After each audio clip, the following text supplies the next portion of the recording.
మా బార్డర్లో మా ఏరియాలో మేము బార్డర్ని కట్టుకుంటే మీకేం నొప్పిరయ్యా? ఎట్లా కడతావు? కట్టనే కట్టద్దు అని అంటే, అరే నా జాగల నేను గోడ కట్టుకుంటా, తవ్వుకుంటా, ఏమని చేసుకుంటా, నీకెందుకు రా? ఇక్కడ కట్టద్దు అనుకుంటా గన్లు పట్టుకొని ఆడ నిలబడు, అక్కడోళ్ళేమో బండలు మనలో పైన బండలు ఇస్తుడు. మా ఇండియన్ ఆర్మ్డ్ ఫోర్స్తో పెట్టుకున్నారు అనుకో, మీ పుచ్చాలు వలిగిపోతాయి. మళ్ళీ లెవ్వనికి కూడా మీకు సంవత్సరాలు కోలుకలేరు దాంట్లోకి, అట్లా ఇచ్చి పడేస్తారు. మళ్ళీ ఇది కావాలంటే మీ సుట్టపోడు ఎవడైతున్నాడో పాకినా కొడుకు వాడిని అడగంటే బరాబర్ తెలుస్తుంది.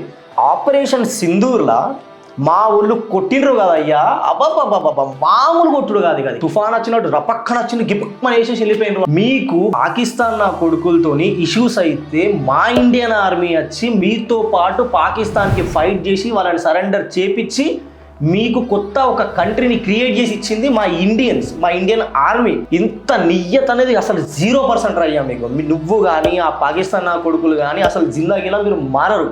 మీ అసంటోళ్ళకి అసలు ఎక్స్క్యూజ్ చేస్తారు చూసినావా, ఇది మా తప్పే. ఎంతసేపు ఆ పాకినా కొడుకులతోని చేతులు కలిపో లేకపోతే చైనా చెప్పిన మాటలినో మన మీద ఏడవడం తప్పిస్తే వాళ్ళంతటా వాళ్ళు ఓన్గా వాళ్ళు డెవలప్ అవుతారా అంటే అంత తెలివి లేదు. అందుకోసమే ఇట్లాంటి చిల్లర కథలు పడతా ఉంటారు.